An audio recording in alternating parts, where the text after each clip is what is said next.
अस्सलामुअलैकुम and a very good morning to all of you. आप सबको सुबह की सोच में खुश आमदीद कहते हैं और मेरे साथ हैं हसनैन लियाकत, मेरे साथ हैं गजल अशरफ। जुमा मुबारक आप सबको। आज जुमे का दिन है, अच्छे से तैयार हो जाइए और उसके साथ साथ दुरूद शरीफ का आज एहतमाम कीजिए। दुरूद शरीफ ज़्यादा से ज़्यादा पढ़िए और साथ ही अपनी नमाज का जब आप एहतमाम कर रहे होंगे तो हमें देखना मत भूलिएगा और हमें दुआओं में याद रखिएगा। ख़वातीन और हज़रात, आज क्योंकि जुमे का दिन है तो हम आपका वक्त ज़्यादा ज़ाया नहीं करेंगे। आगे बढ़ते और स्ट्रेट अवे हम सोशल स्टोरीज की तरफ चलते हैं। एग्जैक्टली। और सबसे पहले आप क्या बताएंगे? जी, मैं सबसे पहले तो कल ये बताऊंगा कि पूरे पाकिस्तान को पता है, कल ऐवान सदर में होने वाली एक तकरीब में पाकिस्तान फौज के सरबराह सैयद आसिम मुनीर को बैटन ऑफ फील्ड मार्शल से नवाजा गया। सदर मुमलिकत आसिफ अली जरदारी ने पाक फौज के सरबराह सैयद आसिम मुनीर को भारत के खिलाफ जंग में उनकी शानदार खिदमात और कायदाना सलाहियत पर बैटन ऑफ फील्ड मार्शल का अवार्ड दिया। इस पुरवकार मौके पर वज़ीर आज़म शहबाज शरीफ भी वहाँ पे मौजूद थे। तकरीब में वज़ीर आज़म के अलावा वफाकी वुज़रा, सर्विसेज चीफ और आला हुक्काम भी इस तकरीब में मौजूद थे, जबकि मुस्लिम लीग नून के कायद नवाज शरीफ भी तकरीब में मौजूद थे। इस हवाले से गजल इसमें रोशनी जरूर डालेंगी। तकरीब के बाद फील्ड मार्शल सैयद आसिम मुनीर ने सीनियर सहाफ़ियों से गुफ्तगू की और कहा कि मीडिया हमारा सुतून है। पाकिस्तान के मीडिया ने पाक फौज के साथ मिलकर जंग लड़ी। पाकिस्तानी मीडिया ने दुनिया को बताया कि हम सिर्फ सच बोलते हैं और दिखाते हैं।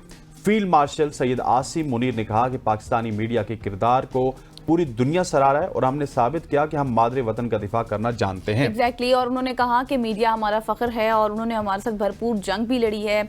और साथ ही साथ उन्होंने ये भी कहा कि आपने दुनिया को बताया, मीडिया वालों ने, कि हम पूरी दुनिया को सच दिखाते हैं। जिस तरह से आपको पता है कि एक साइड से मुसलसल झूठ प्रोपेगेंडा चल रहा था, झूठा प्रोपेगेंडा, और यहाँ पर मुसलसल सच चल रहा था। और फिर कुछ चैनल्स को बैन कर देना, जिनमें से ABN is one of them. हमारा भी चैनल था, इसको भी बैन कर दिया गया था। नशरियात खैर अभी भी बैन नहीं होगा, हाँ, भारत में, यहाँ पर नहीं, भारत की बात कर रही हूँ। और यहाँ से हम मुसलसल सच ही दिखा रहे थे।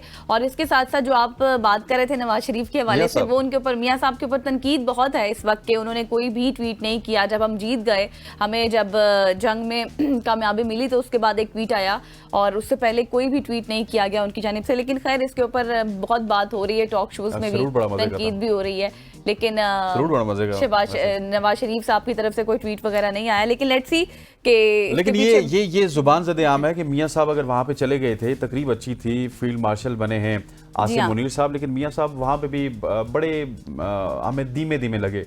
उनके चेहरे के एक्सप्रेशन ये लग रहे थे कि जैसा जबरदस्ती किसी शख्स को आप वहाँ पे बैठा देते ना, इस तरह के उनके एक्सप्रेशन से। अगर मियाँ साहब आप वहाँ पे चले गए थे, थोड़ा सा आसिम मुनीर साहब का ही दिन था, आज उसको सेलिब्रेट कर लेते, अपने गिले गुजारिशात दूर कर लेते। यहाँ पे थोड़ा सा इख्तिलाफ है। अगर ऐसी बात है कोई, तो हो सकता है कि उनकी तबीयत खराब हो। तबीयत खराब तो आने की क्या जरूरत थी? लेकिन देखिए तकरीब है, तकरीब में तो उन्होंने मुल्क की खातिर हम सब एक हैं। चले आप बहुत शरारती हैं, आगे बढ़ते हैं। जी आगे बढ़ते हैं और आपको बताते हैं, थोड़ी सी गर्मी के हवाले से डिस्कशन हम करते रहते हैं। आपको पता है थोड़ी भी बहुत ज्यादा है मैडम, टेम्परेचर बहुत ज्यादा हो रहा है, लेकिन 30 आ रहा है, 37, 39, 40 प्लस आ रहा है। इस तरह से टेम्परेचर। आज थोड़ा सा सुबह हवा चल रही थी जब आते वक्त, हवा भी ज्यादा चल रही थी। हाँ बिल्कुल। सूबाई दारुल हुकूमत में जारी जहाँ पे शदीद गर्मी की लहर ने इंसानी जिंदगी को मुतासिर किया है, वहीं पर मैं बात करूंगी लाहौर की चिड़ियाघर की, जहां मौजूद जानवर भी मौसम की शिद्दत से बेहाल हो चुके हैं। और दर्जा हरारत की अगर मैं बात करूं तो वहां पर 41 डिग्री सेंटीग्रेड तक पहुंच चुका है। और उसके बाद जो जानवर हैं चिड़ियाघर में, उनकी तबीयत काफ़ी नासाज हो रही है। और इत्तलात ये मौसूल हो रही हैं कि लाहौर के चिड़ियाघर में जानवर जलते हुए कंक्रीट पर बेयारो मददगार पड़े हुए हैं। ना ही उनके पास कोई साया है, ना साफ पानी है, और वहशाना गर्मी है वहाँ पर। और बचने के कोई भी उनके पास चांसेस नहीं है, कोई इंतज़ाम नहीं है। जानवर थके हुए हैं, परेशानी का शिकार भी हैं। और जब देखने वाले ये देखते हैं तो उनके लिए एक दिल दहला देने वाले मनाजिर सामने नजर आते हैं। और पूरे पाकिस्तान के निजी चिड़ियाघरों में जानवरों के साथ एक सलूक पर, बुनियादी सहूलियात की अदम फराहमी और निगहदाश्त के फुकदान पर शदीद तशवीश भी पाई जा रही है कि कोई उनको टेक केयर नहीं कर रहा है। That is very unfortunate. और जिस तरह से गर्मी है, गर्मी में एक तरफ इंसान भी उससे मुतासिर होते हैं, लेकिन जानवरों का मुतासिर होना डेफिनेटली एक काफ़ी सवाल खड़े कर। आप जानवरों की केयर नहीं कर सकते, चाहे वो जू में या फिर आपके घर में, तो फिर आपको उनको रखने की ज़रूरत नहीं है। उनकी अगर आप केयर कर सकते हैं, गर्मी हो, सर्दी हो, ख़ज़ा हो, बहार हो, तभी आप उनको रखिए। और ये उनकी केयर मेरे ख्याल है कि हमारा फर्ज बनता है। और चिड़ियाघर में तो वैसे भी सहूलियात देनी चाहिए ना, जब इतनी गर्मी हो तो कोई तो निजाम करना चाहिए। बिल्कुल ऐसी है गजल, आप ठीक कह रही हैं। और जिस तरह गजल ने कहा था कि थोड़ा सा गर्मी के ऊपर बात करते हैं, मैं थोड़ा सा माइक्रोसॉफ्ट के ऊपर बात करूं। जी, थोड़ी सी बात करता हूँ। माइक्रोसॉफ्ट में फ़लस्तीन के हामी मुलाजमीन के ग्रुप का एक नया दावा सामने आया है। अच्छा। कंपनी ने खामोशी से, मुलाजमीन का कहना है कि अपने अंदरूनी सर्विस जो उनका सर्वर है, सर्वर एक्सचेंज सिस्टम, उस पर एक पॉलिसी नाफिज की है। और ये पॉलिसी मुलाजमीन की ऐसी ईमेल्स को ब्लॉक करती है जिसमें लफ्ज़ फ़लस्तीन, नस्ल कुशी या फिर गजा होते हैं। ये इंकिशाफ बुध 22 मई को सामने आया, मगर अभी तक माइक्रोसॉफ्ट ने इन बातों का कोई जवाब या इनकी तरदीद नहीं की। पिछले हफ्ते माइक्रोसॉफ्ट ने गजा तनाज़े में अपने मुबैना किरदार पर बात करते हुए आलमी सतह पर डेवलपर और टेक शायकीन के लिए एक कॉन्फ्रेंस की और एक रिपोर्ट जारी की कि अंदरूनी तहकीकात से पता चला है कि माइक्रोसॉफ्ट की कार्रवाइयों से गजा के शहरियों को कोई नुकसान नहीं पहुंचा। लेकिन अगर ये जो मुलाजमीन कह रहे हैं कि इस तरह की भी चेक एंड बैलेंस होगा कि मुलाजमीन की जो मेल्स हैं उनमें अगर गजा का नाम होगा, फलस्तीन का नाम होगा, नस्ल कुशी होगी, उनको भी ब्लॉक कर दिया जाएगा, तो फिर अल्टीमेटली आप कहीं ना कहीं पे इजराइल को सपोर्ट कर रहे हैं। सेफ साइड तो ना देखें ना, ये थोड़ा सा तशवीशनाक है, इसकी लम्हा फिक्रिया भी है। तो एक बहुत बड़ी कंपनी है, इसको देखना चाहिए इस हवाले से। बट लेट्स सी जैसे तहकीकात मजीद होंगी, इन्वेस्टिगेशन होंगी, जो इसके हवाले से रिपोर्ट्स आएंगे हम आपके साथ शेयर करेंगे। थोड़ा सा आगे बढ़े जी, थोड़ा सा आगे बढ़ते हैं। आप खामोश रह सकते हैं। मैं खामोश रह सकता हूँ, आप मुझे खामोश करवा दें। मैं आपको, वैसे हमारा काम नहीं है खामोश बैठना, हमारा काम ऐसा है कि हमें बोलना पड़ता है, लेकिन खामोशी की इबादत है, हम लोग अक्सर बात करते हैं और ये है भी ऐसे ही। लेकिन अब आपने इस स्टोरी में खामोश ही रहना है। एक तहकीक से पता चला है कि एक दिन में अगर आप 2 घंटे खामोशी से बैठे ना, तो आपके दिमाग के अंदर आपके दिमाग की नोशोनुमा होती है, बहुत कुछ आपको, आपके सेल्स जो है ना वो रीजनरेट हो जाते हैं, आपको पता चल जाता है कि क्या कुछ करना है, क्या कुछ नहीं करना। बहुत ज़्यादा आपका दिमाग रिलैक्स करता है। और ये तहकीक से बात सामने आई है कि खामोशी माहौलियाती नयापन की एक शक्ल के तौर पर काम करती है। यानी बहुत सी चीज़ें आपको नई सोचने को, करने को मिल सकती है, क्रिएटिविटी हो सकती है, और जो दिमाग की सीखने या फिर आपकी जो यादाश्त है, आपकी मेमोरी है, उसकी सलाहियत को भी बढ़ा सकती है। और खामोशी एक गहरे एसाबी मकसद को भी पूरा कर सकती है। खामोशी सिर्फ आपके दिमाग को सुकून ही फराहम नहीं करती, बल्कि इसकी ग्रोथ के लिए भी अहम किरदार अदा कर सकती है। जितना आप खामोश रहेंगे उतना आप रिलैक्स करेंगे, स्ट्रेस फ्री हो जाएंगे, और आपका जो दिमाग है ना वो ज्यादा चलेगा, बजाय इसके कि आप बोलते रहें। अगली स्टोरी आपकी है। अब आप बोल सकते हैं। बोल सकता हूँ? अच्छा, थैंक यू। खामोशी अच्छी नहीं, इनकार होना चाहिए। ये तमाशा अब सरे बाजार होना चाहिए। झूठ बोला है तो कायम भी रहो, इस पर आदमी को साहिब किरदार। खवातीन वज़ात आगे बढ़ते हैं, थोड़ा सा आगे बढ़ते हैं। National cyber emergency response team ने एडवाइजरी जारी करते हुए कहा है कि हैकर्स पुराने गूगल क्रोम और मोजिला, ये दोनों आपने यूज किए होंगे, उनके जरिए सार्फिन के डाटा से अहम मालूमात चुरा सकते हैं। एडवाइजरी के मुताबिक हैकर्स सार्फिन की मालूमात और स्टोर किया हुआ डाटा चोरी कर सकते हैं। हैकिंग से डेस्कटॉप, मोबाइल डिवाइसेस या फिर इसमें इस्तेमाल करने वाले सार्फिन मुतासर हो सकते हैं। और national cyber emergency response team ने हैकिंग से बचाव के लिए सिफारिशात मुरतब कर दी हैं और सार्फिन को गूगल क्रोम और मोजिला फायरफॉक्स के जदीद उनके जो वर्जन अभी तक इंस्टॉल किए गए उनको इंस्टॉल करने की सिफारिश की और सार्फिन को गैर तस्दीक शुदा वेबसाइट तक रसाई महदूद करने की भी सिफारिश कर दी है। सो आप होशियार रहिएगा, आपका डाटा चोरी हो सकता है किसी ज़माने में। अगर आप ये दोनों सॉफ्टवेयर यूज़ कर रहे थे, मोजिला या फिर दूसरा सॉफ्टवेयर, तो आपका डाटा हैक हो सकता है। सो जल्दी से इनको आपने क्या करना है कि अपडेट कर लेना है, और अपडेट करने के बाद आप सेव हो सकते हैं गूगल से भी और मोजिला से भी। ये जो आपके हैकर्स हैं इनकी पहुंच से आप दूर जा सकते हैं। एग्जैक्टली, और पहुंच से दूर जाने का हल यही है कि आप इनको इंस्टॉल कर लें, नए वर्जन्स को, ताकि आप लोगों को मुश्किलात ना हो। आगे बढ़ते हैं, थोड़ा सा आगे बढ़ते हैं। और अच्छा, आपको पता है कि कुछ दिन पहले जब आप बहुत लेट आए थे, आपको याद होगा, थोड़ा सा लेट आए थे, उस दिन ये हुआ था कि मैंने एक स्टोरी शेयर की थी नाज़रीन के साथ। वो ये थी, थोड़ी सी थी, ज्यादा थी, थोड़ी सी थी। वो मैंने स्टोरी ये शेयर की थी कि जिस तरह हमें जंग में कामयाबी हासिल हुई, तो एक जो है वो जोड़ा था, नया जोड़ा, उसने अपने बच्चे का नाम, जो बेटी थी उनका नाम मरसूसा रखा। मरसूसा, ठीक है, मरसूस, हाँ, उसी से इन्होंने ना मरसूसा अपनी बेटी का नाम रख दिया।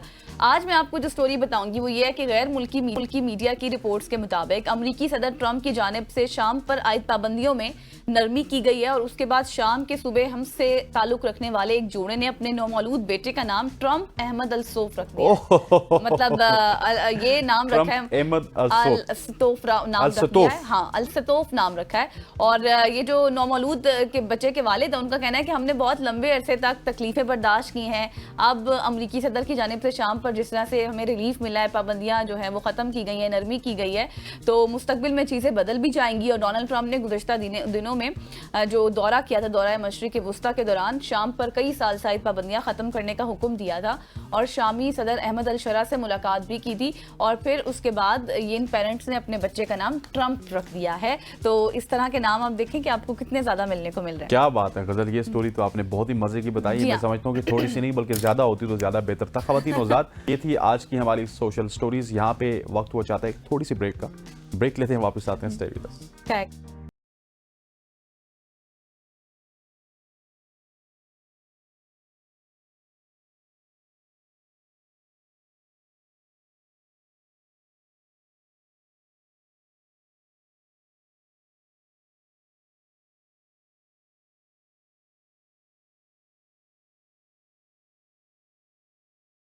Welcome back after the break. और अब कुछ बात कर लेते हैं हम क्रिकेट के ऊपर। और आप सब जानते हैं कि पीएसएल के पहले एलिमिनेटर में लाहौर कलंदर्स ने कराची किंग्स को 6 विकेटों से शिकस्त देकर उनके पीएसएल के सफर का खात्मा कर दिया है। और लाहौर के कजाफी स्टेडियम में खेले गए मैच में कराची किंग्स ने पहले बैटिंग करते हुए मुकर्ररा 20 ओवर्स में 8 विकेटों के नुकसान पर 190 रन बनाए।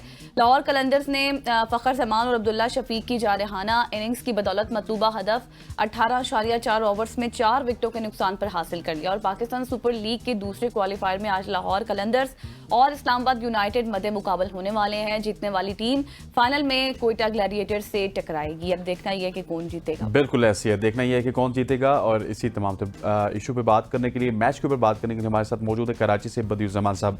बदी भाई, thank you so much for joining us. सबसे पहले तो आपकी टीम कल उसका सफर खत्म हो गया कराची किंग्स का, लेकिन ओवरऑल कैसी कैंपेन देखते हैं इस दफा? कराची किंग्स काफी मुख्तलिफ नजर आई है। डेविड वार्नर की क़यादत में कराची किंग्स ने काफी मुकाबले जीते भी हैं और फाइनल की दौड़ में भी शामिल थी।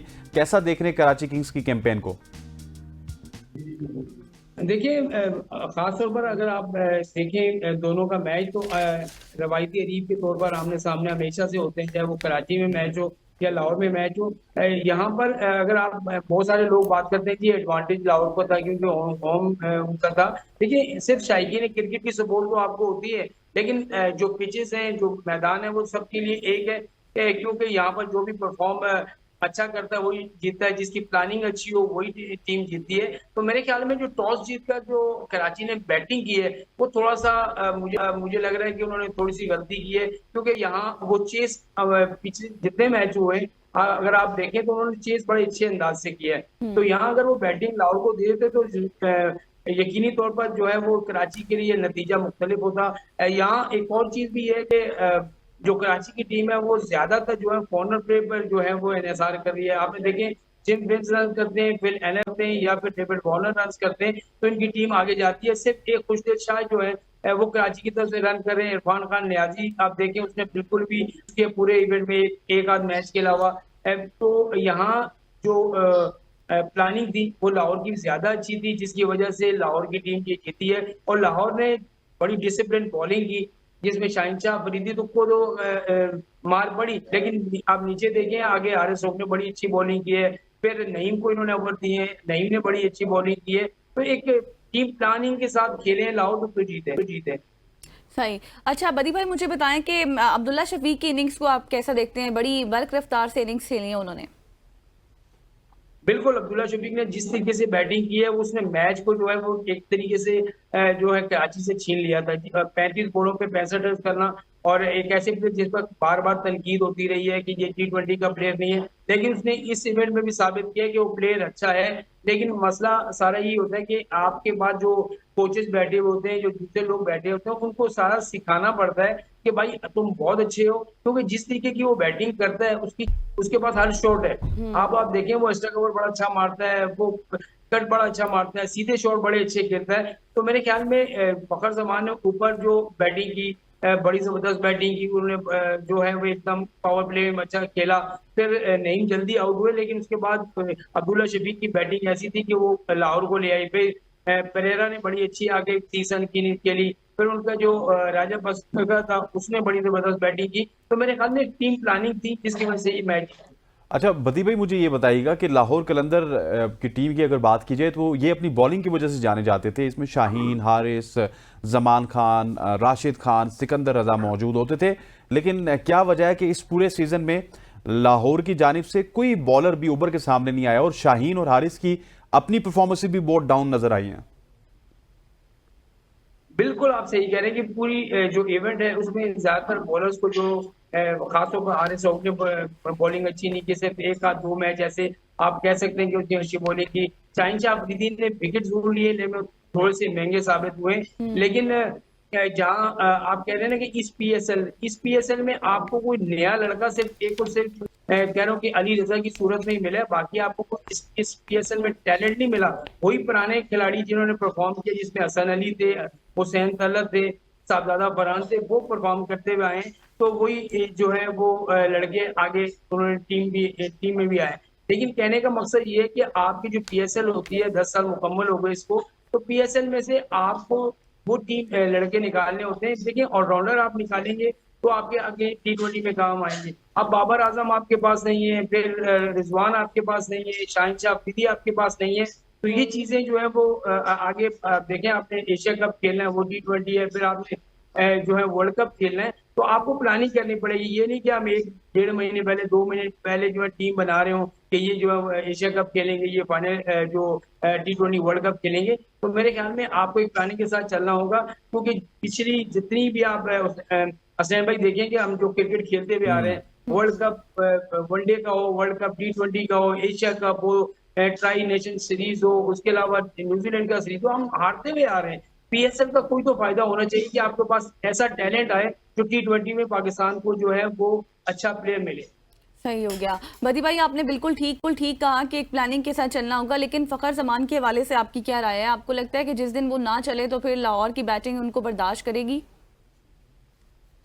देखिए फ़खर ज़मान, इसमें कोई शक नहीं है कि वो जब विकेट पे खड़ा होता है तो लाहौर को भी चाहे वो एक ओवर में 15 रन की जरूरत क्यों ना हो, 15 रन की एवरेज से क्यों ना रन चाहिए हो, उनको यकीन होता है कि फ़खर ज़मान निकाल देता है। वो सिंगल हैंडल मैच जो है वो जिता देता है और उसकी यही खसूसियत है। और उसकी पावर हिटिंग बड़ी जबरदस्त है। उसके अलावा जो आपने अभी बात की थी अब्दुल्ला की, तो अब्दुल्ला शफीक भी बेहतरीन प्लेयर है, लेकिन उसको इस्तेमाल नहीं किया जा रहा। ना पाकिस्तान टीम में इस्तेमाल किया जा रहा था, लेकिन अब लाहौर वाले उसको खिलाते हैं, एक नंबर देते हैं जिस पर कोई परफॉर्म कर रहा है। आप एक प्लेयर को कभी 4 पे भेज देते हैं, कभी 2 पे भेज देते हैं, कभी ओपन जो है वो 8 पे भेज देते हैं, तो ऐसे परफॉर्मेंस नहीं होती। जो अब साइम अयूब वापस आए, आपने इंजरी में खिलाया उनको, आप मुकम्मल तौर पर जो है ना वो फिट नहीं थे, लेकिन आपने उनको खिलाकर रिस्क लिया। रिस्क क्या लिया कि आप फ्रेंचाइज क्रिकेट को तरजीह दे रहे हैं, पाकिस्तान टीम को जो है वो तरजीह नहीं दे रहे। तो मेरे ख्याल में इनको आगे जाकर बहुत ज्यादा मुश्किल होती है। फखर जमान की वापसी की सूरत में पाकिस्तान टीम मजबूत हुई है T20 में। अच्छा बदी भाई, अब अगर आज के मैच की बात की जाए, very important match between Islamabad and Lahore Qalandars, क्या समझते हैं? मैंने कल भी रात को प्रोग्राम में भी ये कहा कि मुझे लगता है कि ये मुकाबला शायद कहीं साहिबजादा फरहान और फ़खर जमान का ज्यादा लगता है लाहौर कलंदर और इस्लामाबाद यूनाइटेड से, जहां पे जिस टीम ने इन दोनों में से किसी भी सुपरस्टार को काबू कर लिया तो मुकाबला आसान हो सकता है। देखिए इस्लामाबाद जो पिछला मैच आई है, आप देखें कि एलेक्स हेल्स के ना 19 में उनको कितना फर्क पड़ा है। वो थे तो उन्होंने जो है परफॉर्म किया और इनकी टीम जीती है।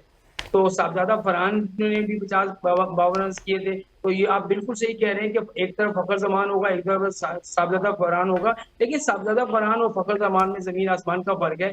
या आप उसको एकदम साहबजादा को जो है वो फखर से कंपेयर नहीं कर सकते, क्योंकि फखर की जो पाकिस्तान टीम के लिए भी खिदमत है, लाहौर के लिए भी उन्होंने काफी मैचेस जितवाए हुए। हाँ ये जरूर है कि जो साहबजादा फरहान है उन्होंने नेशनल T20 में जिस तरह से बैटिंग की, 2 से 3 सेंचुरी की, फिर यहाँ इस जो इवेंट में हालांकि उसको नहीं लिया गया था किसी टीम की तरफ से, सप्लीमेंट्री प्लेयर के तौर पर उनको लिया गया, लेकिन उन्होंने अपनी परफॉर्मेंस से साबित किया, जिसका उनको फल भी मिला है कि वो पाकिस्तान टीम में आए। तो मेरे ख्याल में इनको अपनी परफॉर्मेंस में अब तसलसल रखना होगा। एक मैच में रन के 6 में नहीं करेंगे तो फिर मसले मसाइल ज्यादा पैदा होते हैं। तो मेरे ख्याल में दोनों का बड़ा अच्छा मैच देखने को मिलेगा, दोनों की बैटिंग लोग एंजॉय करेंगे। सही। अच्छा बदी भाई, आपकी क्या प्रेडिक्शन है, कौन सी टीम आपको फाइनल खेलते हुए नजर आ रही है? मुझे तो लग रहा है कि लाहौर और कोयटा ही फाइनल खेलेंगे। अच्छा। लाहौर और कोयटा फाइनल खेलेंगे। हालांकि बहुत सारे लोगों को बदी भाई ये लग रहा है कि शायद इस्लामाबाद वापस कोयटा को फाइनल में नजर आ सकती है।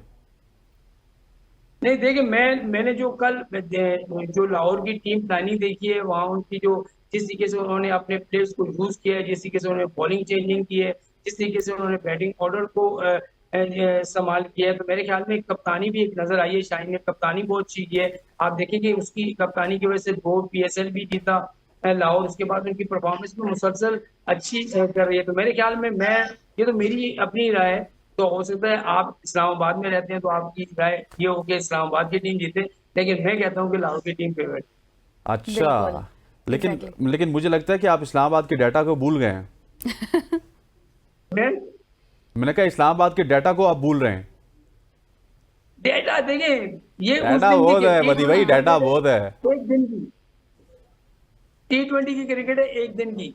आज हाँ, आपने परफॉर्म किया तो अब पिछला डेटा लोग भूल जाते हैं। आप 2 मैचेस आ रहे हैं ना, तो पिछली 10 को लोग भूल जाते अपडेट हो हैं। जाता है तो ना मेरे ख्याल हमेशा। से अगर आप हार गए तो पिछली परफॉर्मेंस को लोग भूल जाते हैं। चले जी मदी एग्जैक्टली। भाई, thank you so much for joining us. Badiur Zaman sahab senior sports journalist हमारे साथ मौजूद थे, जो कि पाकिस्तान सुपर लीग के हवाले से बात कर रहे थे। पाक लीग में आज बहुत बड़ा मुकाबला होगा। एक एग्जैक्टली। तरफ लाहौर कलंदर होगा, दूसरी तरफ इस्लामाबाद यूनाइटेड। वैसे मुझे लगता है इस्लामाबाद, लेकिन लाहौर के हवाले से बात आप नहीं तो कर वही सकते। बात कर रही है ना, इस्लामाबाद मैं तो बने, इस्लामाबाद की बात, दिल से इस्लामाबाद। आप किस बात की, नहीं, किसकी मैं बात कोई कर रहे कराची से तो हूँ नहीं, इस्लामाबाद के लिए इस्लामाबाद मेरी की नेक बात, ख्वाहिशात लेकिन होंगे। वैसे आपको लेकिन तो मुझे लगता है कि इस्लामाबाद नहीं जीतेगा आज। नहीं जीतेगा, जिस मतलब तरह की आपकी। उनकी परफॉर्मेंसेज हैं लाहौर में, विद इन लाहौर अगर देखा जाए तो इस्लामाबाद अभी तक कोई मैच नहीं जीता।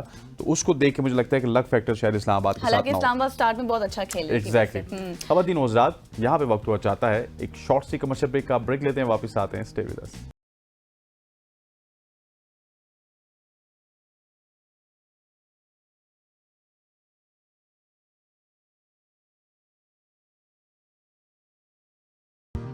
वेलकम बैक खवातीन और हज़रात। भारत रवायती जंग हारने के बाद भी बाज नहीं आ रहा। जंग हारने के बाद प्रॉक्सी से हमले करवाना शुरू कर दिए और पाकिस्तान में फितनतुल हिंदुस्तान दहशतगर्द तंजीमें मुतहर्रिक हो चुकी हैं। पाकिस्तान के हाथों भारत की शिकस्त पूरी दुनिया ने देखी।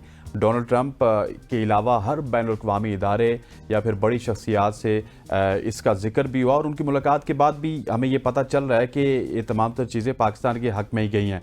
और इसी के साथ साथ पाकिस्तान के अंदरूनी और बैरूनी चैलेंजेस दोनों का पाकिस्तान को सामना है। PTI ने एक बार फिर एहतजाजी तहरीक का अंदिया दे दिया है। पहले ये जिम्मेदारी जुनैद अकबर को दी गई थी और अब ये जिम्मेदारी अली अमीन गंदापुर को दी गई है और अब उनके कंधों पे एक दफ़ा फिर CM-शिप के साथ साथ एहतजाजी सियासत भी होगी। और अली अमीन गंडापुर का कहना है कि अगर बजट से कबल हमारे 5 से 6 लोगों को बानी से मिलने नहीं दिया गया तो हम IMF की शराइत नहीं मानेंगे।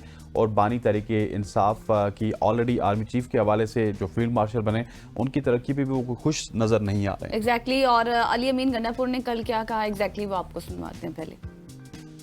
आगे की जो हमारा एक तहरीक चल रही है उसके हवाले से अब दोबारा, जो कि बीच में मुझे जरा थोड़ी एक छुट्टी दी गई थी कि मैं जरा थोड़ा हुकूमत को संभाल लूँ ज्यादा और इस तरफ फोकस ज्यादा हो जाए, उसके साथ साथ दोबारा जो है मुझे अब जिम्मेदारी दी गई है कि मैं तंजीमों के साथ दोबारा मिलकर फिर दोबारा इस तहरीक को मैं भी अपना एक कंधा जो है, दोनों कंधे पहले की तरह भरपूर तरीके से दूँ।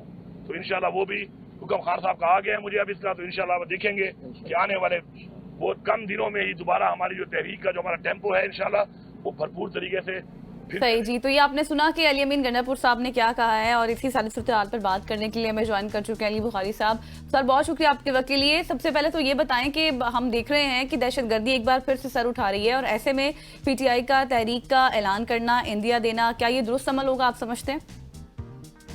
जी बिस्मिल्लाहिर्रहमानिर्रहीम, अल्लाहुम्मा सल्ली अला मुहम्मद वाले मोहम्मद। बहुत शुक्रिया आपका। देखें, पीसफुल प्रोटेस्ट करना कॉन्स्टिट्यूशनल राइट है, हर पार्टी का हक है, हर पार्टी करती है, करती आई है, तारीख का हिस्सा है ये। और इसका मैं नहीं समझता हूँ कि किसी और चीज़ के साथ कोई तल्लक हो। ये एक पॉलिटिकल आपकी एजिटेशन होती है, पॉलिटिकल प्रोसेस होता है, वो तो हर मुल्क में चलता रहता है। ऐसा कभी नहीं होता कि आपका पॉलिटिकल प्रोसेस जो है वो रोक दिए जाएं किसी भी हालात के मुताबिक। फॉर एग्जांपल ईरान में जब इनकलाब आया, आफ्टर इनकलाब ब्रॉस में पूरी असेंबली उड़ा दी गई थी, पूरी की पूरी असेंबली उड़ गई थी, लेकिन even and otherwise political process चलता रहा। सो पॉलिटिकल प्रोसेस कभी भी नहीं रुकते। पॉलिटिकल प्रोसेस जो है वो इसी तरह रेवोल्यूशन भी सही कहते हैं और रेवोल्यूशन भी सही कहते हैं और वो चलती रहती है। और हम तो अपने राइट की बात कर रहे हैं, हम तो कोई अनकॉन्स्टिट्यूशनल या कानून से हट के या कानून से मुबर्रा होकर कोई बात कह नहीं रहे। जो भी हमारी इसमें जो भी हमारे स्टांस है वो बड़ा क्लियर है, बड़ा फेयर है, उसमें कोई दूसरी राय तो है नहीं। बुखारी साहब, क्या आप समझते नहीं है कि जिस तरह की मुल्क की सिचुएशन है, इसमें मुल्क की क़यादत को, चाहे वो अपोजिशन में आए या फिर गवर्नमेंट में है, इनको एक पेज पे होना जरूरी है? बिल्कुल जी, एक पेज पे होना बहुत जरूरी है। और हमने तो ये प्रूव किया कि हमारे लीडर इमरान खान साहब ने जेल में से पैगाम दिया था कि भाई सारे लोग इकट्ठे हो जाएं, फौज के साथ हो जाएं, इंडिया के खिलाफ जो है जंग के लिए तैयार हो जाएं, अपने मुल्क की फौज हवाई फोर्स के साथ खड़े हों। और लोगों ने इसका मुजाहरा भी किया, सोशल मीडिया भी हमारा सारा का सारा छाया रहा। अगर नहीं कोई खड़ा हुआ, नहीं कोई स्टेटमेंट आई किसी ने, अगर आज तक जब से हालात खराब हुए किसी की एक स्टेटमेंट ऑन रिकॉर्ड नहीं आई, तो वो मोहम्मद नवाज शरीफ साहब हैं जी। उनसे ये पूछना चाहिए कि भाईजान आपको कौन सर, सी वो मूवी गजल से कह रही है प्यार उनकी है? तबीयत खराब है आपकी सर। तरफ से तो आपकी तरफ से तो एक स्टेटमेंट नहीं आई, कंडेम्प्ट स्टेटमेंट नहीं आई। 3 दफा के वजीर आजम रह चुके हैं आप MNA, आज भी जाली तरीके से सही पर बैठे हुए हैं, आप ही की पार्टी इक़्तिदार में है। लेकिन अगर स्टेटमेंट नहीं आई तो मियां मोहम्मद नवाज शरीफ की आपकी कोई ऑन रिकॉर्ड नहीं है। अगर हो तो मुझे जरूर मेरी नहीं, वो अली भाई आपने मेरी बात नहीं सुनी। गजल से मेरी ऑलरेडी बात हुई है। गजल कहती है उनकी तबीयत खराब है, इस वजह से स्टेटमेंट नहीं सर है। मैंने तो इस सेंस में कहा कि कल वो तकरीब में गए थे तो हसनैन कहते हैं तकरीब में नहीं जाना चाहिए। मैंने कहा वो तबीयत खराब होगी इस वजह से वो आराम से बैठे थे।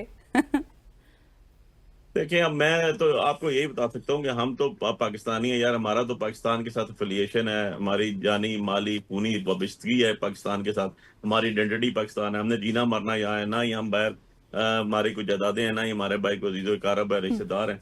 तो हमारे लिए तो प्रायोरिटी पाकिस्तान है। और अगर हम इंडिया के खिलाफ किसी किस्म की इंडिया ने हमारे खिलाफ जारियत की तो आप हमें जो है वो सबसे पहले पाएंगे खड़े हुए अपनी फौज के साथ अपने मुल्क की दफा के लिए। And we are ready for it. And हमने ये स्टेटमेंट ऑन रिकॉर्ड दी हुई है, हमने प्रूव किया हुआ कि हमने जो है बिल्कुल, अब जब ये ऐसा इशू आया, मुल्क की सालमियत की बात आई, हम सबसे पहले वो पार्टी थी, पॉलिटिकल पार्टी पाकिस्तान तहरीक इंसाफ थी, जो कि अपने अफवाज के साथ खड़ी हुई। और DGI SPR ने इस चीज को एक्नॉलेज किया।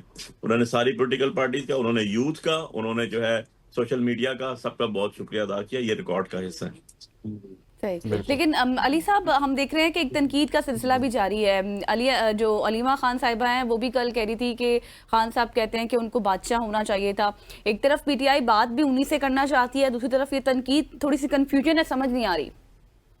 देखो यार, तनकीद और चीज होती है, तनकीद बराए इस्लाह और चीज होती है। मैं एक पॉलिटिकल पार्टी का हिस्सा हूँ, पॉलिटिकल मुल्क में रह रहा हूँ जहाँ पर जमहूरियत है, जहाँ पर कॉन्स्टिट्यूशन है, कॉन्स्टिट्यूशन के प्रिवेल करना चाहिए, उसकी rule of law, supremacy of constitution की बात करते हैं हम। हमारा स्लोगन ही ये है कि यार दो नहीं एक पाकिस्तान, दो नहीं एक पाकिस्तान के अंदर सबको बराबर तहफ़्फ़ुज़ होना चाहिए, कानून बराबर होना चाहिए, सजा जजा का अमल बिल्कुल ट्रांसपेरेंट और बराबर होना चाहिए। तो इसके लिए अगर मैं कोई कमेंट करता हूँ, कोई बात करता हूँ, तो यार वो कोई गुनाह कबीरा सगीरा तो नहीं है ना। हर बंदा अपने स्टांस के मुताबिक बात करता है, लेकिन उसको पूरे से आंखों सबाक के साथ सुनना चाहिए और उसको उसी तरह लेना चाहिए जिस तरह अगले ने कहा है, ना कि उसमें से कोई मुख्तलिफ चीजें निकाल लेनी चाहिए। हर बंदे की अपनी जाती एक राय आती है। एक हमारी, हम जब डिस्कस करते हैं, हमारी पॉलिटिकल कमेटी में जाती है, लीगल कमेटी में जाती है, कोर कमेटी में जाती है, देन उसके बाद खान साहब के पास जाती है।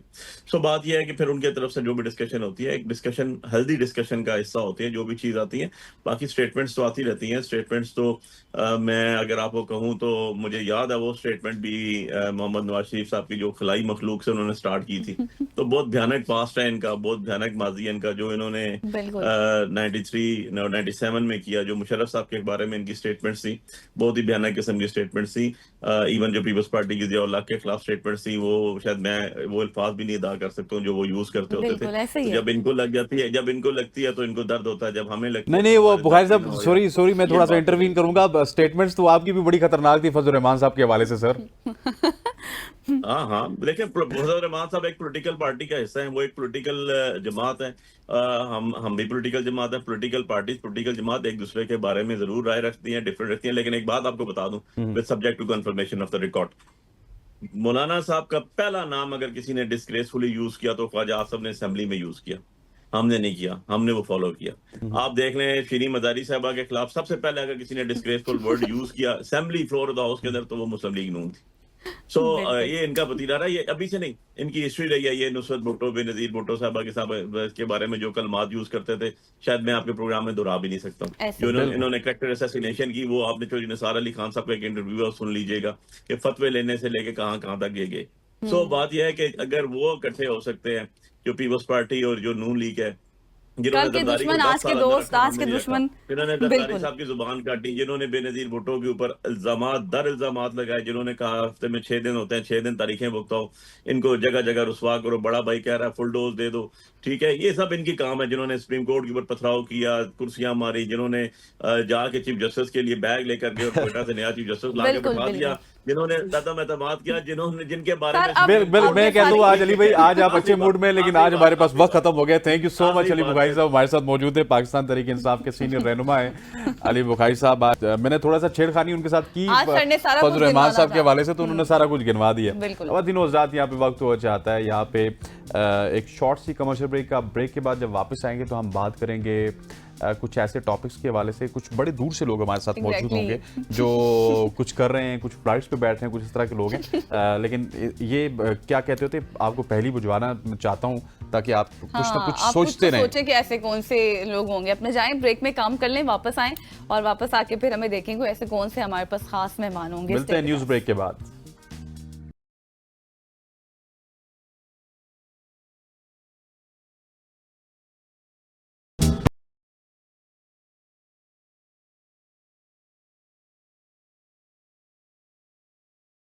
Welcome back after the break. और हम एक सवाल छोड़कर गए थे कि हमारे साथ कौन मौजूद होने वाला है और कहां से मौजूद होने वाला है, वो आपको बताएंगे। पाकिस्तानी खातून डॉक्टर ने तिब्बत से कोपेमाई तक का सफर तय करते हुए एशिया में दुनिया की तीसरी बुलंद तरीन चोटी कंचनजुंगा सर कर ली है। और अमेरिका में मुकीम पाकिस्तानी कोपेमा डॉक्टर शहला शेख ने 8,586 किलोमीटर की ये चोटी सर की है और कामयाबी भी हासिल की है। इससे पहले वो बहुत सी चोटियां भी सर कर चुकी हैं और K2 बेस कैंप और गोंजू गोरोला की मुहिम भी उन्होंने मुकम्मल किया। और इसके अलावा अगर मैं बात करूं तो डॉक्टर शैला ने मार्च 2024 में माउंट वॉशिंगटन पर कोहपेमाई की तरबियत हासिल की थी और कंचनजुंगा अपनी दुश्वार रास्तों की वजह से और ख़राब मौसमी हालात और इसके साथ साथ 8,000 किलोमीटर की सबसे बुलंद और मुश्किल तरीन चोटियों में से एक है।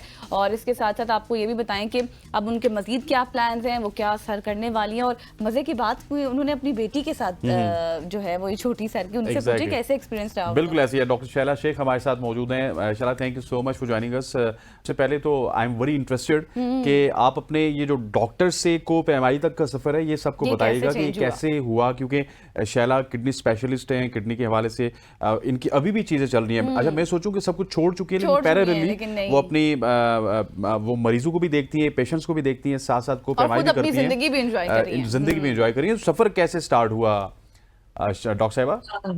अस्सलाम वालेकुम जी, and thank you for having me at your show. और इस तरह के एक दिन मैं एक अपने मरीज को बता रही थी कि आप डायलिसिस के मरीज हैं, वो मशीन के ऊपर थे कि आप क्या खाएं क्या ना खाएं, जिंदगी को कैसे बदलना है ताकि आपकी जिंदगी आसान हो, सेहत बेहतर हो। तो मैं अपने धुन में उनको बताई जाना शुरू कर रही थी कि ये तो एकदम से मुझे कहते हैं कि लाइक अब तो मुझे मेरी पूरी जिंदगी बदलने को कह रही हैं। मैं आपसे कहूँ आप जाएं, जाके एवरेस्ट चढ़ जाएं, माउंट एवरेस्ट चढ़ जाएं, आप चढ़ जाएंगी। अच्छा, and all of a sudden I was like like आप थोड़ा सा सेटबैक होते हो कि ये मुझसे क्या कह रहे हैं। तो अच्छा, मैं थोड़ा खामोश हुई कि just absorbing the fact कि उसने मुझे क्या बोले हैं। एंड मैंने उनसे कहा कि अगर जरूरत पड़े तो इंसान को करना पड़ता, जरूरत पड़े तो मैं चढ़ जाऊंगी। And then he said like ऐसे ही बोल रही हैं। अच्छा। तो मतलब but उसने आपको बोला और आप स्पीचलेस हो गई। उसके बाद आपने सोचा कि मुझे करना चाहिए, आपके ऊपर इतने अल्फाज उसके असर किए। इसलिए क्योंकि जब आप किसी को मतलब उसने कंपेयर इस चेंज को जो मैं उनसे कह रही हूँ वो इस चीज से किया कि वो इतनी मुश्किल है जो मैंने एक पहाड़ नहीं चढ़ा, वो मुझे कह रहा है कि तो like the comparison that he gave me was so hard and I was like and then he said see अगर मैंने कहा कि हाँ अगर मुझे करना पड़े तो मैं करूंगी। I was trying to motivate him कि अगर इंसान को जरूरत है, this is a requirement, you have to do it। तो he thought कि मैं I'm just kidding, मैं मजाक कर रही हूँ, मैं ऐसे ही बोल दिया मैंने। So I think that thing did stuck to me कि आप सिर्फ बातों से किसी को मोटिवेट नहीं कर सकते, आपको करना पड़ता है। अमल करोगे तो दूसरा देखेगा और उसको फॉलो करेगा। बिल्कुल। तो I think that was on my mind too. और शुरुआत ऐसे हुई और बचपन का ख्वाब K2 पे नाम एक लिखा हुआ था, तो और अपना ड्रीम मैंने कहा आपने यार अब तो कंप्लीट बहुत कर बड़ी लिया। हो गई हूँ, बूढ़ी हो गई हूँ, पता नहीं K2 चढ़ सकूं ना चढ़ सकूं, चलो जाके देख आती हूँ. So that was my first basically out of nowhere, काम में मसरूफ, ट्रेनिंग में मसरूफ and all that. I started preparing and then getting into my first ever trek, a big trek, an amazing trek was K2 Base Camp. K2 base camp जो मैंने अपनी बेटी के साथ किया, और मेरे साथ मेरे अपने मेडिकल स्कूल के, मैं आर्मी मेडिकल की ग्रेजुएट हूँ, तो वहाँ के कुछ और मेरे दोस्त थे, हम सब उसमें थे. एंड शहबाज भाई had arranged that for us, that trek, and it was amazing. और Gondogoro is a pass that you have to cross, तो वहां से आई थी. आई थिंक पहले तो अच्छा ऐसे शैला, लगा ये कि बताएं कि आप Gondogoro ये अपनी अपनी आपने बेटी का जिक्र किया, तो ये बहुत जी. इंटरेस्टिंग मुझे लग रहा है. आपकी अपनी हाँ। बेटी के साथ सफर लोग कैसा था? लोग जो है ना बेटियों को बहुत ही पैम्पर करके रखते हैं, नहीं मैं हाँ, जा रही हूँ बिल्कुल. लेकिन इसको घर से नहीं निकालना. आप तो माशाल्लाह से उनको साथ लेके चली गई, कुछ ऊपर नीचे हो जाता तो दोनों के साथ हो जाता, खुदा न खास्ता. तो वो ये किस तरह मैनेज किया, ये रिस्क फैक्टर और तमाम तर चीजें? देखिए, जो होना होता है वो होना होता है, हाँ हाँ उसको हाँ, आप वेरी नहीं रोक पॉजिटिव. सकते. हाँ, ठीक ये है. पॉजिटिव माइंडसेट हाँ, होना चाहिए. आप जो है प्रिकॉशंस ले सकते हैं, आप अपना हिफाजती तदाबीर पता होना चाहिए, आप क्या करने जा रहे हैं, क्या हो रहा है. मेरे लिए अपनी बेटी को ले जाने का मकसद ये था कि अगर मेरी औलाद, मेरी बेटी ये कर सकती है तो वो दुनिया में कुछ भी कर सकती कुछ भी है. कर you know Oh, what good. I mean, if she is like, this is a very hard track, like बड़े बड़े नहीं कर सकते. तो और मेरे लिए जो मेरी सबसे पाकिस्तान की जो सबसे खूबसूरत चीज है वो K2 थी मेरे लिए बचपन से, लाइक अच्छा. उसको देखना के. तो मैं अपनी औलाद को वही चीज दिखाना चाहती थी जो मुझे सबसे ज्यादा पसंद है वहां पर, लोगों के अलावा, अपने लोगों के अलावा. और इट्स एन अमेजिंग, लाइक आप जब उसके आगे खड़े होते हैं और आप उसकी, then K2 is in front of you. It's a sign of strength. It's a sign of purity. It's a sign of like, if you're here, you're absorbing that power. तो अपनी औलाद को इससे बेहतर चीज में क्या दिखा सकती थी. बिल्कुल. और एंड देन कि बेटियां हों, बेटे हों, अल्लाह सबको स्ट्रेंथ दे जिंदगी में आगे बढ़ने की, बिल्कुल. और मौके दे. And I think that they should know कि उनमें कितनी ताकत है हर एक में. तो मेरे लिए तो it was very important. बिल्कुल ऐसे. और अच्छा, मैंने उसको यही कहा, मैंने कहा यार आज तूने you ये started कर very लिया, recently, you can do Shaila. anything. You started exactly. very recently from 2022 to 2025. It's not a big deal. 3 साल का अरसा आपको हुआ. सो कोप एमआई के लिए कोई खास ट्रेनिंग की आपने, किससे पूछा या फिर YouTube का सहारा लिया? क्योंकि क्या बिल्कुल हुआ, new क्या था. कुछ हुआ? इस जर्नी के हवाले से तो बताइए, क्योंकि बहुत सारे लोग करना चाहते हैं लेकिन वो शायद सोचते हैं घबराते कि हैं, कोई खास कुछ हो ट्रेनिंग चाहिए जाएगा. होगी. देखिए, everything has to have been, you have to be trained for, right? ऐसा नहीं है कि आप बिस्तर से उठेंगे और आप पहाड़ चढ़ जाएंगे. एंड ठीक है, मे बी हो सकता है लकी हो आप पहुंच जाएं, लेकिन मोस्ट लाइकली 99% चांस ये है कि नहीं हो पाएगा कुछ भी, और कुछ गलत हो जाएगा. So and for me specially, the person I am, I have to know everything कि मैं क्या कर रही हूँ, किस चीज को. So that's why I started the training. I gym में, क्लाइंबिंग जिम में कोर्सेज लेके कि मुझे तो ये भी नहीं पता था कि झुमार क्या होता है, मुझे तो ये भी नहीं पता था क्रैम्पॉन क्या होता है. So yes, you are right, YouTube से लेके ट्रेनिंग क्लासेस से लेके वक्त निकाल के वीकेंड पे इधर से भाग रही हूँ, उधर से भाग रही हूँ. एक पहाड़, क्योंकि शिकागो इज माय बेस, और शिकागो में कोई पहाड़ नहीं है, Chicago is like flat. So I have to go, मैं वहां पे क्लाइंब करूँ, बिकॉज आपको, you have to learn. Exactly. Anything can happen on the mountain. You are fighting with nature. And if the nature is against you, you can't really do anything. So you need to know how to protect and come down safely. So, I spend hours and hours watching videos, talking to people, उनका experience के क्या उन्होंने किया, ये कैसे होता है. I have come since 2022 every year in Pakistan to climb. ताकि मेरे जो I know कि मुख्तलिफ train, I've done Spantic in Pakistan, I've done Barila, मैंने 3 पहाड़ एक के बाद in the preparation of what I need to do.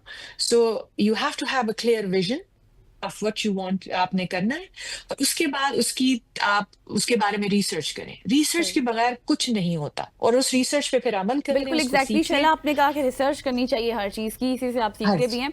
मुझे ये बताएं कि आप डॉक्टर तो हैं ही, चोटियां भी बहुत सारी सर कर चुके हैं, K2 का ड्रीम भी आपका कंप्लीट हो गया. मजीद आपकी कौन से ऐसे ड्रीम्स हैं जो शैला फुलफिल करना चाहती हैं? बहुत ड्रीम ड्रीम तो हर रोज देखे जा नहीं, सकते हैं। कोई कुछ ऐसी ऐसा और एक्सपीडिशंस आपकी हैं जो हमें बता दें हमारे नाज़रीन को जाते जाते। आई मीन अगर हिम्मत हुई सब कुछ हुए तो केटू तो अभी मैंने देखा है, हाँ केटू हाँ चढ़ना एक अलग बात है। हाँ हाँ। And I think that I still have to have put my name there, right? Okay okay, अभी तक ओके। बेस कैंप से आगे भी जाएंगी आप। इंशाल्लाह, चलें जी, अगर थैंक यू सो मच, अल्लाह ने थैंक यू सो दिया तो। मच शैला। आपको इंशाल्लाह लेते रहेंगे। आप अगर केटू जाएंगी तो इंशाल्लाह उससे नेक्स्ट डे सबसे पहले आपको हम लेंगे और आपसे पूछेंगे कि वहाँ पे जाके नाम लिखने की क्या फीलिंग्स होती हैं। डॉक्टर शैला हमारे साथ मौजूद थी, ख़वातीन और हज़रात, जिनसे हम गपशप कर रहे थे। यहाँ पे वक्त वो चाहते हैं शॉर्ट सी कमर्शियल ब्रेक का, ब्रेक लेते हैं, वापस आते हैं। स्टे विद अस।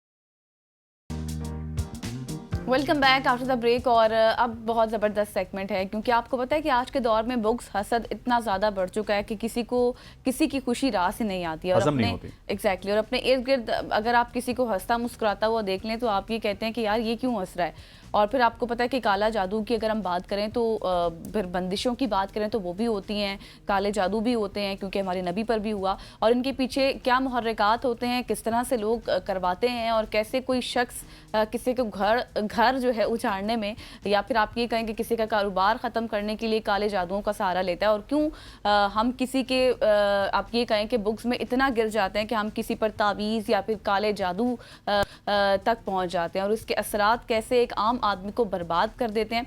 आज के शो में हम बात करेंगे कि काले जादू के बारे में, इसकी हकीकत क्या है, इसके असरात किन लोगों पर असर होते हैं, इसके सिम्टम्स क्या हैं, कितनी अकसाम है इसकी, और जादुओं के हवाले से हमारा इस्लाम क्या कहता है, और हम इससे किस तरह से बच सकते हैं, क्या कुछ एहतियाती तदाबीर हैं, वो तमाम तर चीज़ें हम डिस्कस करने बिल्कुल ऐसे ही हमारे साथ मौजूद हैं आपकी जाने पहचानी, हमारे साथ स्टूडियो में भी आती रहे, ऑनलाइन भी आती रहती हैं, समराना शाह। साइकिक रीडर हैं ये, और साथ में ये जो ब्लैक मैजिक है इसके ऊपर भी इनको उबूर हासिल है। फिर सितारों के हवाले से भी हम इनसे बात करते रहते हैं।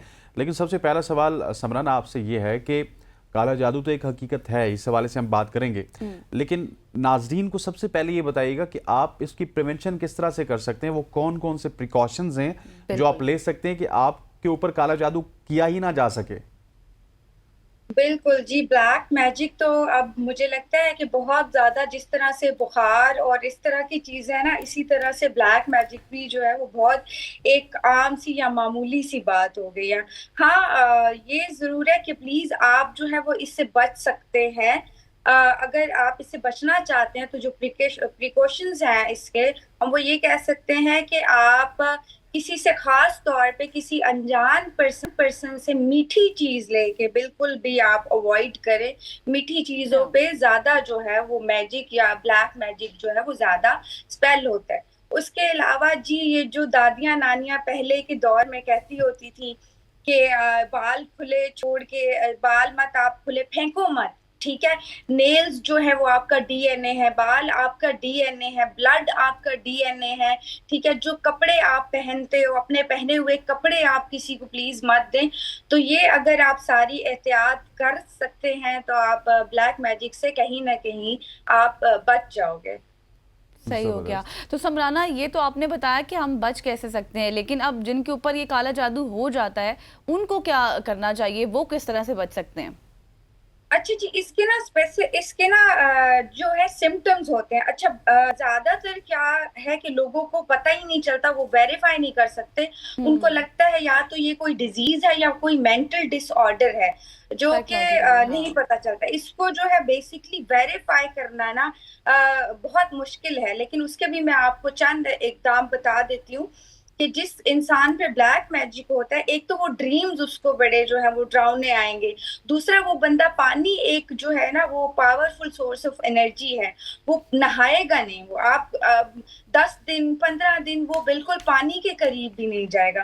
तीसरा, वो जो बंदा है वो एंटी सोशल हो जाएगा। चौथा, वो बंदा जिसपे ब्लैक मैजिक का जेन्युइनली स्पेल है वो एंटी सोशल हो जाएगा। चौथा, एक जो है वो अजीब सी स्मेल का जो आना है। ये heavy heavy symptoms black magic के हो सकते हैं। ठीक। अच्छा, मुझे सिर्फ शॉर्टली ये बताइएगा कि ये जो बहुत सारे लोगों को वहम वगैरह होता है समराना, कि हर शख्स को पूछते हैं तो वो कहते हैं हमें काला जादू है, उनका क्या इलाज है?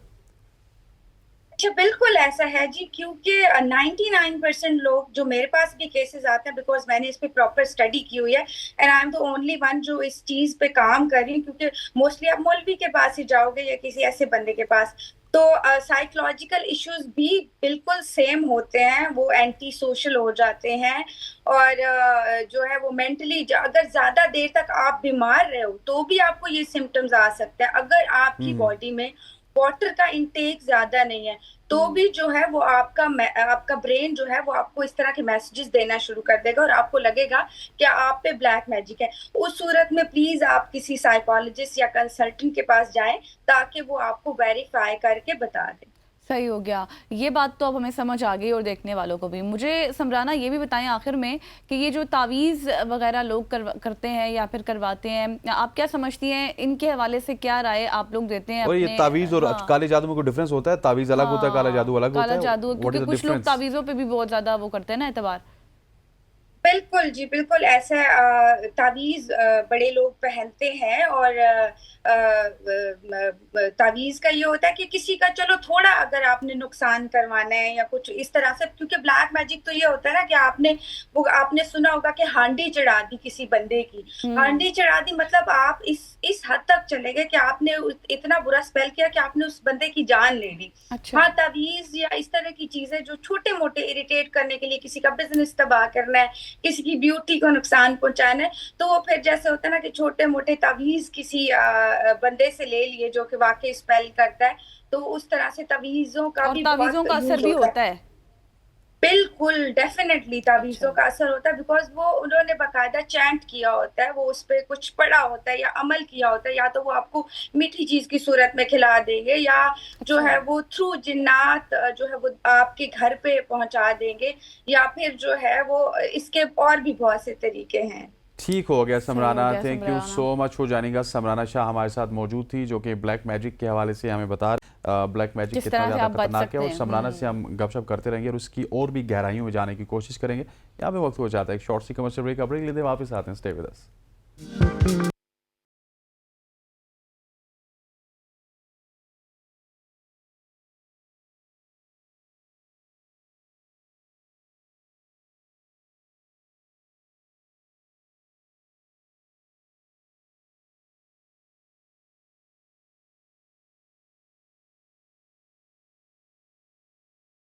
वेलकम बैक खवातीनो हज़रात, और अभी हम एक जगह आपकी मुलाकात करवाने जा रहे हैं एक बड़ी मशहूर शख्सियत से। वो मशहूर शख्सियत शायद मेरे साथ ही बैठती है, मैं बात कर रहा हूँ गज़ल अशरफ की, जिन्होंने कुछ दिन पहले एक दौरा किया है इस्लामाबाद के एक मशहूर मुकाम का। उस जगह पे आप सब लोग जाते हैं, मैं अगर ट्रेल 2 की बात करूँ, 3 की बात करूँ 5 की बात करूं, लेकिन गजल का जाना कुछ मुनफरिद था। वो इस वजह से कि ये अवेयरनेस मैन के साथ वहां पे मौजूद थी और गजल ने वहां पे जाके बहुत कुछ एक्सप्लोर किया।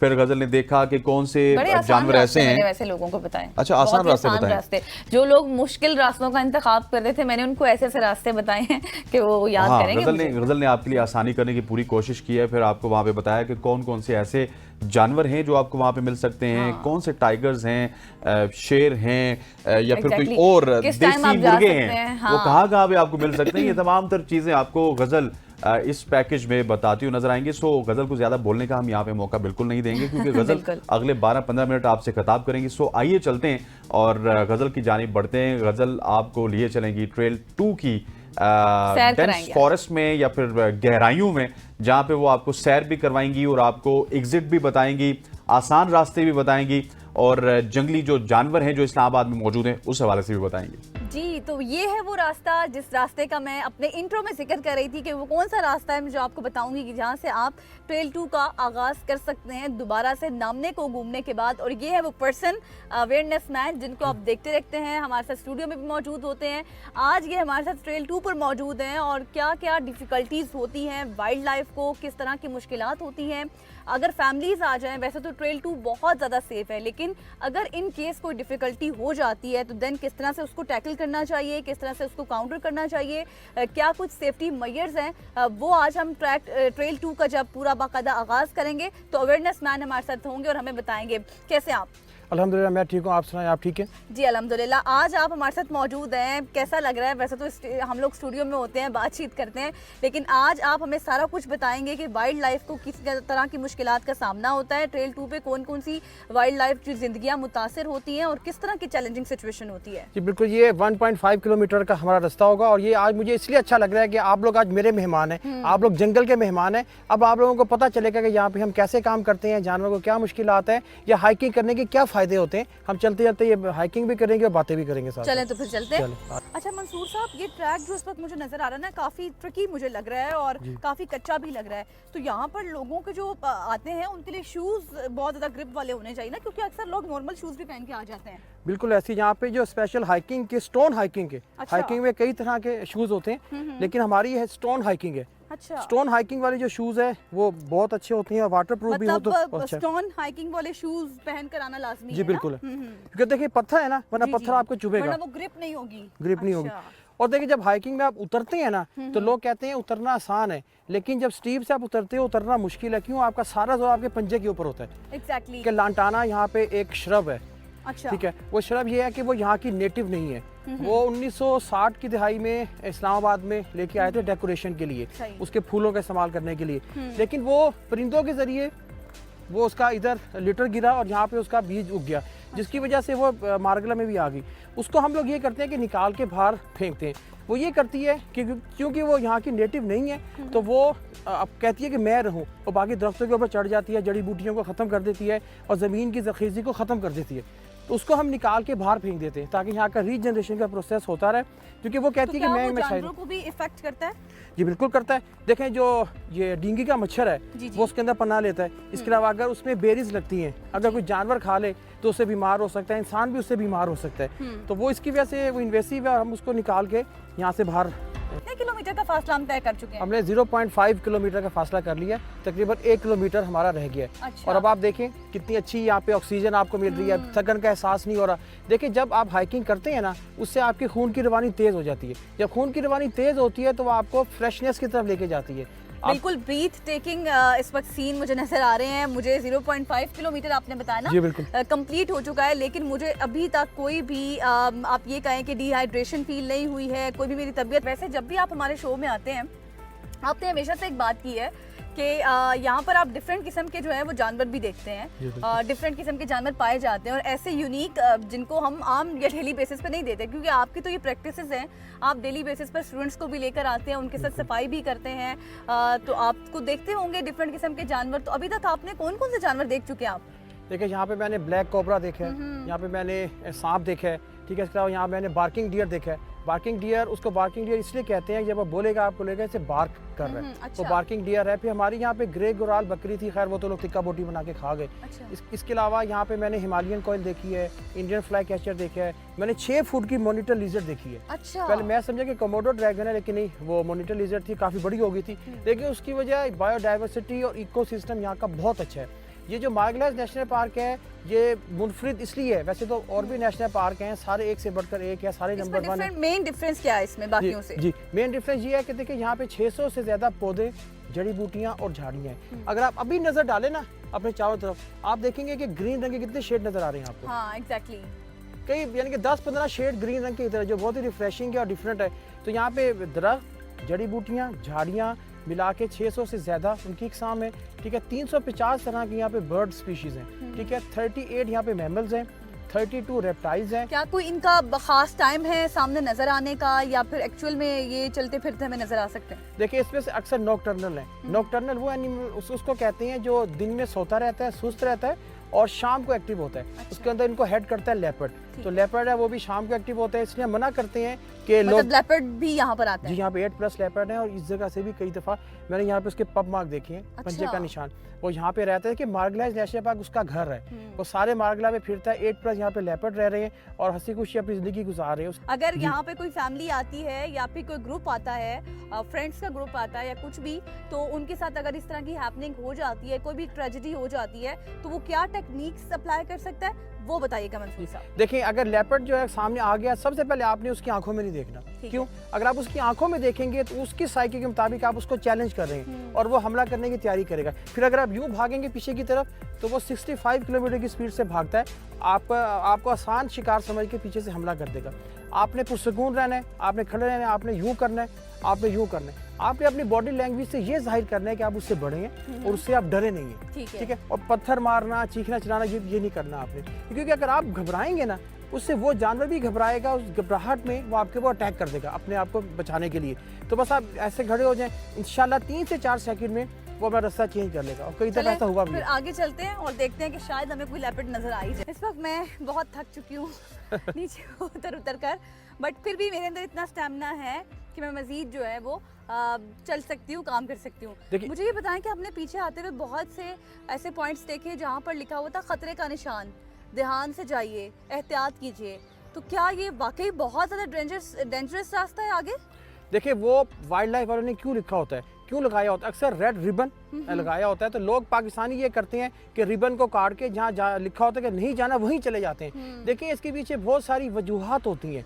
हो सकता है वहाँ पे स्नेक्स रहते हो, या लेपर्ड की टेरिटरी हो, गोल्डन जैकल हो, या फिर किसी जानवर ने बच्चे दिए हुए हो, अंडे दिए हुए हो, तो वो उसको बचाने के लिए वहाँ पे खतरे का निशान लिखा होता है, जाना मना किया होता है। लेकिन पाकिस्तानियों की आदत है, अच्छा ये तो यहाँ से मैंने मना किया, वो रिबन को काट के फेंका। देखें, आप दूसरे की ज़िंदगी खतरे में डालते हो। क्यों?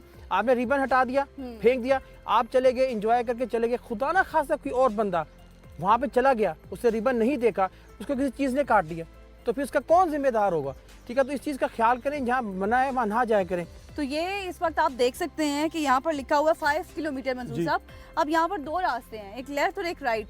यहाँ लेफ्ट राइट से कौन कौन सा रास्ता निकल रहा है? अच्छा, आप बताओ किधर जाना है हमने? हम तो रोड की तरफ जाएंगे। रोड की तरफ जाएंगे। देखिए, इसीलिए हम लोग मना करते हैं, अब अकेले ना आए। अगर आपको रास्तों का नहीं पता तो प्लीज जंगल में ना आए। अब अगर नया बंदा इधर आ गया और यहाँ पे खड़ा हो गया, उसे क्या पता इधर जाना, इधर जाने, 5 रास्ते हैं इधर, 1 2 3 4 5। ठीक है, इस वजह से किसी के साथ आप आए, लाजमी आए। ये जो मैप है आप उसको लाजमी देख लें, बाज़ गूगल भी इधर काम नहीं करता। ये जो रोड है ये जा रही है, ट्रेल है, जा रहा है इधर दामने को, पीर सुहावा रोड पे, वाइल्ड माइल्ड कैफे से पहले। ये जा रहा है जापानीज की पार्किंग में, जहाँ पे ट्रेल 2 शुरू होता है। नाज़रीन, जो सफर हमने शुरू किया था दामने को से, वहाँ से पार्क से, मैंने तमाम तर व्यू आपको दिखाया था। ये सफर अब इख्तिताम पसीर हो गया है। ट्रेल 2 के स्टार्ट से मेरे अकब में इस वक्त आप देख सकते हैं, ट्रेल 2 का रास्ता बेसिकली यहाँ से स्टार्ट होता है। लोग यहाँ पर आते हैं, यहाँ से हाइकिंग स्टार्ट करते हैं। लेकिन आज मैंने जो हाइकिंग की है वो मैंने टॉप से बॉटम तक की है। शुरू से मैंने आपके पास दिखाया कि कौन कौन सा रास्ता है जो आप इस्तेमाल कर सकते हैं नीचे उतरने के लिए, नीचे आने के लिए। और वैसे तो मेरा इस वक्त तक सांस नहीं फूला, थोड़ा थोड़ा फूल गया था बीच में, लेकिन जो मेरे साथ अवेयरनेस मैन है ये तो बिल्कुल मुझे फ्रेश नजर आ रहे हैं। इसकी क्या वजह है, थोड़ा सा बताएं। इख्तिताम हो गया है हमारा प्रोग्राम। बल्कि ये छोटा सा था ना, मेरा तो वार्म अप हुआ है। मैं कहता हूँ एक दफा फिर आप मेरे साथ चले। भाई बहुत स्टैमिना है इनमें, ये डेली की प्रैक्टिस है। जब आप डेली की प्रैक्टिस करेंगे तो इस तरह से आप बन जाएंगे अवेयरनेस मैन की तरह।